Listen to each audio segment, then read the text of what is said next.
Alright, this is the 2016 Chevy Malibu. Can you go ahead and give me a thumbs up? Today I'm going to go over the heating and cooling controls on the vehicle. Okay, if you look, this is the middle console right here. Okay, I'm going to start from the left hand side. This right here is the fan cooling and heating system. As you can see right now, the fan is on high and it is cool air coming out and cooling my backside. Okay, now to turn it to medium, I'll press it one more time and it's on medium.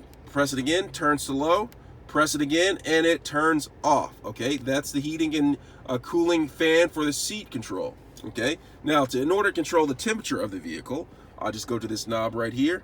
And do you see this knob?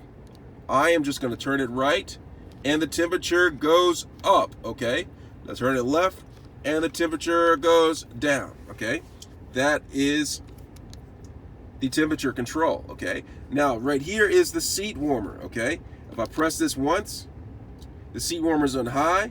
If I press this twice, medium, press this again, it is low, press it again, it is off.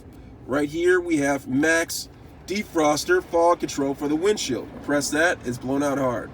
Turn on the defroster for the rear, press that. Now to turn them both off, I'm just gonna press them again, and they're both off. All right, now we're gonna go right here. This right here controls the fan speed down, okay? See that? You hear it got quiet?